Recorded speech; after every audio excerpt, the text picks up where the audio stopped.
तकदीर है सजना तुम्हारो रमरियो।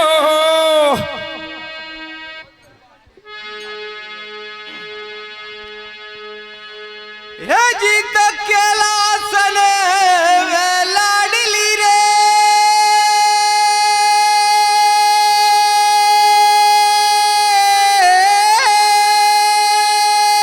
भैया ओ जी अब काई रे वावे सारे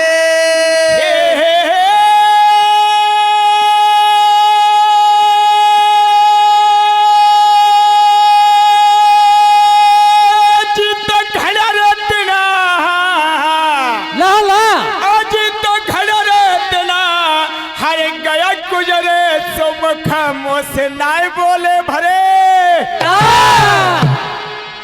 हे जी तो भजन करे वा कोणी कोरे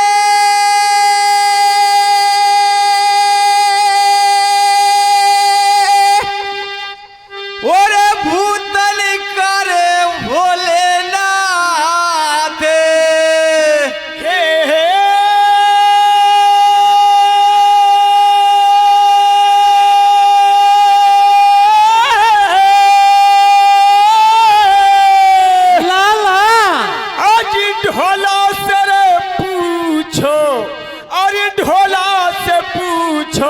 अरे सकीरे थारी भरी कोड़ी में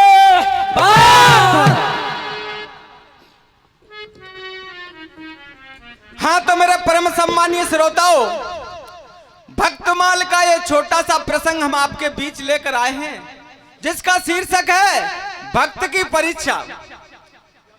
तो सज्जनों, वृत्तांत इस प्रकार से है कि एक समय भगवान भोलेनाथ अपनी धुनी रमा लेते हैं तो मां गिरजा भवानी रूठ कर अपनी सखी के पास पहुंच जाती है। कहती है कि हे सखी, अब कैलाश में रहवा में कोई सार नहीं है।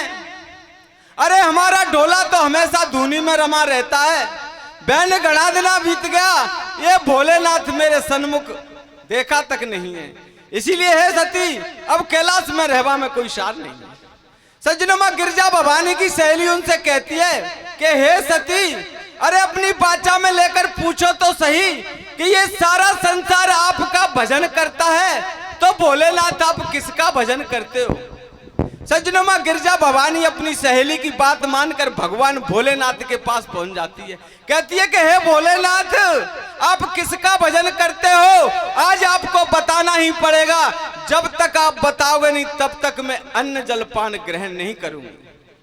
सज्जनों, मैया पार्वती की हट को देख भगवान भोलेनाथ उनसे कहते कि हे पार्वती, मैं अपने भक्तों का भजन करता हूं और इन भक्तों के तप पर ये पृथ्वी टिकी हुई है।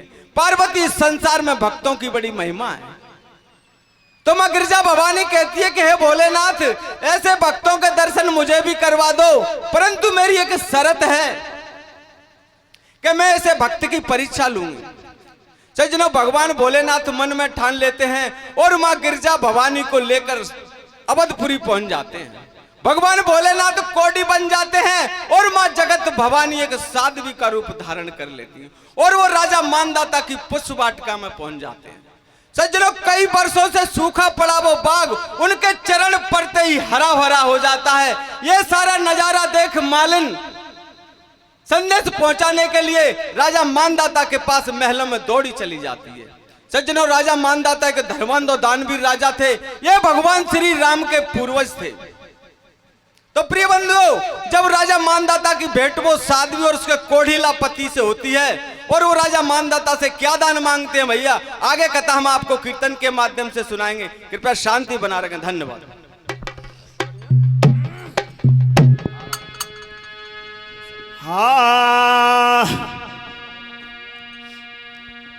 हरे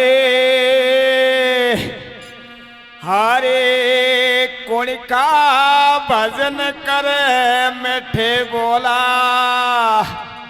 हरे कुण का भजन करे मिठे बोला, रे हमारे समझ नहीं आया वो कुण का भजन करे मिठे बोला, हरे हमारे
में सब कहवे ढोला तो से जगत पिता वरदानी ढोला मारा जगत पिता वरदानी अरे आ जग में सब कहवे ढोला तो से जगत पिता वरदानी ढोला मारा जगत पिता वरदानी अरे या जग में सब कहवे ढोला तो से जगत पिता वरदानी ढोला मारा जगत पिता वरदानी अरे तारी महिमा सब देवन ने नाना बात बकानी ढोला मारा नाना बात बकानी अरे थारी महिमा सब देवन ने नाना बात बखानी ढोला मारा नाना बात बखानी अरे तारी महिमा सब देवन ने नाना बात बकानी ढोला मारा नाना बात बकानी अरे थारी महिमा सब देवन ने नाना बात बखानी ढोला मारा नाना बात बखानी ये या दुनिया में सजना हो तेरो पर नहीं पाया वो कौन का भजन करे मिठ बोला रे हमारे समझ नहीं आया कोई का भजन करे बेटा पूछ रही हमारी समझ नहीं आया कोई का भजन करे बेटा बोला रे हमारी समझ नहीं आया अरे पूछ रही गोरा महारानी रे पूछ रही गोरा महारानी नाय खाओ नहीं और नीर सती रे तेरे आठ ठानी रे बोल रहे हो गिरजा को ढोला रे बोल रहे हो गिरजा को ढोला हो तक देरन का लेख भेद से वे शंकर ने खोला अरे भगतन किया जप दिन रहन देख में माला प्यारी रे वो ये तो है मेरे भगवान रमण में उनको हारी रे वो सुनकर शिव लहरी के बहन उमा को हियो हिल गोरे वो यारी टेढ़ी पट के पलम से लचाती पे चली गोरे ये शिव राजा सुन ले मन प्यारे काट काट तन दान कियो ऋषि दरीच ने अपना चोला देवराज को सौंप दिया ये ऐसे ऐसे भगत कबर जा पै देख भूमंडल में ऋषि जहनु ने गंगा जी को कर लिया बांध कमंडल में हाँ सुन के वाहनी से भी शंकर के गौर करे विचार रे भगत के दर्शन करवा